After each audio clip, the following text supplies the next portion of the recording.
Y ahora te presento al doctor José Luis Cabuli, aquí en Bienestar. La terapia de vidas pasadas es una terapia del alma, porque en realidad todo lo que nos duele en esta vida, ya sea en el cuerpo y fundamentalmente en las emociones, está en el alma. Son cosas que el alma tiene que sanar y para eso recurrimos, entonces en realidad, una de las técnicas a las cuales recurrimos es la terapia de vidas pasadas. ¿Cómo es una sesión de terapia de vidas pasadas? Bueno, en realidad es mucho más sencillo de lo que la gente se imagina, ¿no? En una sesión, calculemos que término medio, una sesión son 2 horas. Entonces la persona viene, plantea el problema que quiere trabajar o lo que necesita sanar. Hacemos primero entonces una entrevista que nosotros llamamos anamnesis, ¿no? Como si fuese una historia clínica. En realidad anamnesis significa recordar, ¿no? Entonces en esta entrevista hacemos un repaso de la historia de la persona, buscando incidentes, ampliando el tema que la persona quiera trabajar y definiendo qué es lo que la persona va a trabajar exactamente. A partir de allí, sobre la base del tema principal, comenzamos a hacer el trabajo propiamente dicho. Y lo importante que tenemos que aclarar es que el trabajo se realiza en forma consciente, no hay hipnosis aquí. No hay hipnosis. O te lo quiero dejar claro, por lo menos yo trabajo sin hipnosis.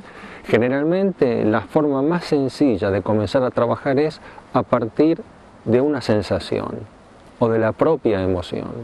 Supongamos que una persona, lo más común o lo más fácil de explicar, una persona que consulta por fobia. Una fobia, suponte una claustrofobia o fobia a hablar en público o una fobia a hacer un paseo por el mar en un crucero. Entonces partimos de esta fobia y de cuál es la sensación dominante. En una claustrofobia la sensación dominante es el ahogo y la asfixia. Entonces partimos justamente de esa sensación. Y la misma sensación nos llevará hacia la experiencia que lo está originando. Con el paciente así en forma consciente y con los ojos cerrados y acostado. Entonces lo que le pido a la persona es que profundice esa sensación de ahogo y eventualmente en un par de minutos aparece la experiencia, ¿no? Porque ya el ahogo o la asfixia es un síntoma que viene de esa experiencia que aún no se ha terminado. Es como hacer memoria. Es más que hacer memoria, porque lo que pretendemos no es simplemente recordar la experiencia, sino revivir la experiencia. Que es bien distinto. Es distinto, es distinto. Una cosa es contar una historia, otra cosa es revivir la experiencia. Entonces el paciente lo que hace es revivir la experiencia como si estuviese allí, porque lo que sana es eso. Los síntomas vienen de una experiencia en la cual parte de la conciencia o el alma de la persona queda atrapada, porque la experiencia ha sido muy dura, ¿no? Y porque en un momento sobreviene la muerte y la muerte interrumpe, ¿no?, el proceso que se estaba viviendo. Y el alma se queda con toda esa emoción, esas sensaciones que estaba experimentando en ese momento y entonces no tiene cómo terminar ese proceso, ¿no? Porque se muere el cuerpo, el alma se queda con toda la carga emocional y ahora no puede terminar eso, necesita de otro cuerpo. Entonces cuando vuelve a la vida, en otra vida, en otro cuerpo, ¿qué pasa? Yo estoy acá, estoy hablando contigo, pero hay una parte de mí mismo, que está atrapada en otra experiencia. Y cuando, normalmente a lo mejor no pasa nada, pero a lo mejor cuando entro en un lugar cerrado, la parte que quedó atrapada empieza a experimentar el ahogo, como si uno se fuese a morir otra vez. La persona no está consciente porque no tiene conciencia de eso, ¿no? Lo que siente es el ahogo y la sensación de muerte inminente. Y no sabe por qué. Y no sabe por qué. Entonces en la sesión, en el trabajo, lo que hacemos es eso, es traer esa experiencia de la conciencia que en realidad ya está en el inconsciente, pero no está en la conciencia del aquí y ahora. traemos la experiencia, la conciencia física y hay que reproducir esa experiencia para terminar con eso. Entonces, esto es la parte dura del trabajo, ¿no? Que la persona tiene que experimentar el ahogo, la asfixia, revivir la experiencia hasta terminar con eso y terminar con la muerte y salir de ahí definitivamente, ¿no? Y eso se hace todo en forma consciente. Y lo que sana no es el relato en sí o recordar la experiencia, sino justamente revivir todas las sensaciones y emociones hasta agotar esa sintomatología, ¿no? Y eso es lo que, el dolor. hasta agotar el dolor, ¿no? Y eso es lo que produce la sanación, ¿no es cierto?, el fin de las sensaciones en la vida cotidiana. ¿Y qué experimenta la persona una vez que traspasa ese umbral, digamos, en tu... Alivio. Es notable porque inclusive, porque esto además, bueno, una de las consecuencias de esto es que se transforma toda la visión de la muerte también, ¿no? Porque la persona atraviesa por el trance de la muerte. La paradoja es que para terminar con una experiencia de vida pasada tienes que vivir la muerte. Entonces lo notable es esto, que la persona está en el trance, volvamos al trance este de el atrapamiento, no sé, en un lugar cerrado, puede ser un ataúd enterrado vivo, un terremoto, la persona experimenta la asfixia, el ahogo, y en cuanto se produce la muerte, en cuanto pasa al otro lado, se terminaron los síntomas. Instantáneamente se produce el alivio, ¿no? Me gustaría, bueno, es muy interesante todo lo que me estás contando, pero me gustaría que fuéramos un poco más hacia atrás. ¿Cómo es la vida del alma, digamos? ¿Cómo se va sucediendo?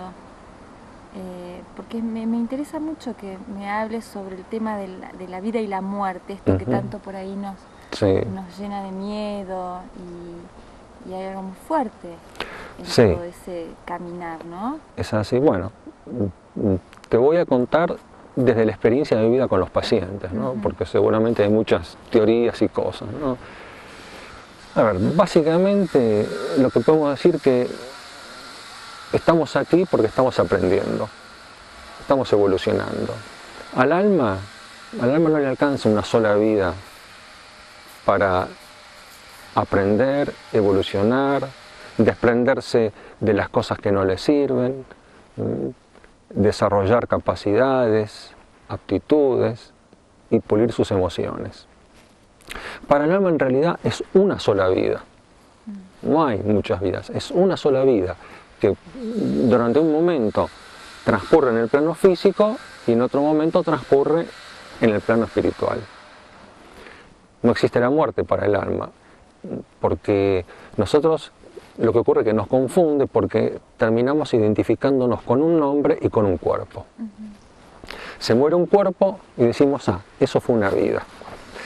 Pero el alma es siempre la misma. Y yo siempre fui, soy y seré el mismo, nada más que con distinto nombre. Porque el nombre lo que hace es identificar mi cuerpo. Entonces el alma va cambiando de cuerpo para acumular experiencias. En cada cuerpo vive una experiencia determinada, vive un aprendizaje determinado. Cuando ese cuerpo se muere, el alma no deja de existir. Terminó el cuerpo, el alma por un momento, un rato, pasa su tiempo en la vida espiritual y luego vuelve a encarnar para continuar viviendo experiencias, ¿no? ¿El alma elige? Eso también es relativo. A veces se puede elegir, a veces no se puede elegir. Porque ¿qué ocurre? En estas experiencias que vamos llevando en distintos cuerpos pasan cosas, ¿no? Y a veces cometemos errores y a veces también provocamos dolor. Entonces empieza a acumularse ahí una fuerza, una energía que actúa como un contrapeso para el alma y eso a veces nos quita poder de elección. Cuando hay cosas que tienen que ser resueltas, ¿no? El alma no puede elegir libremente, sino que esas mismas, el peso de sus acciones la lleva a vivir determinadas situaciones porque son las que tienen que ser compensadas o corregidas. ¿Cuál es el objetivo de todo este aprendizaje? Es una buena pregunta, ¿no? Si te la pudiera contestar ¿Hacia dónde, con toda dónde exactitud, vamos? creo que ya no estaría aquí. ¿No? Es muy difícil establecer eso, ¿no? Porque es la pregunta que nos hacemos siempre. Estamos evolucionando, estamos aprendiendo. Ahora, ¿hacia dónde vamos? Yo siempre recurro a una anécdota hindú para esto, ¿no? Si nos da el tiempo te la cuento. Todo el tiempo que ¿no? quieras. Cuentan que Brahma, el creador, estaba muy aburrido, porque había hecho toda la creación, pero no sabía qué hacer, estaba aburrido. Entonces crea a Maya, la ilusión, y le dice: Maya, estoy aburrido, necesito que inventes un juego para mí. Y entonces Maya le dice: bueno, ok, yo tengo un juego estupendo, dice. El juego consiste en que te voy a fragmentar en infinitos pedazos y te voy a desparramar por todo el universo, por toda la creación, y el juego consiste en que tenés que volver a reunir todos tus fragmentos. Ah, dice Brahma, buenísimo, ya mismo empezamos. Sí, pero espera, un poquito, ¿no? Que el juego tiene un truco, y es que te vas a olvidar de quién eres, ¿no? Entonces, bueno, creo que de alguna manera, ¿hacia dónde tiende el alma? Creo que hacia eso, ¿no? A reconocernos, ¿no? Reencontrarnos, a reconocernos también en que vos y yo somos parte de lo mismo, somos lo mismo. Nada más que ahora nos vemos como dos individuos diferentes, pero en el fondo pertenecemos a una unidad. Y lo más difícil, creo que por ahí para resumir esto, es la diversidad en la unidad, ¿no? Poder vivir la diversidad en la unidad. ¿Cómo ser yo en el todo, ¿no? Y ser uno al mismo tiempo?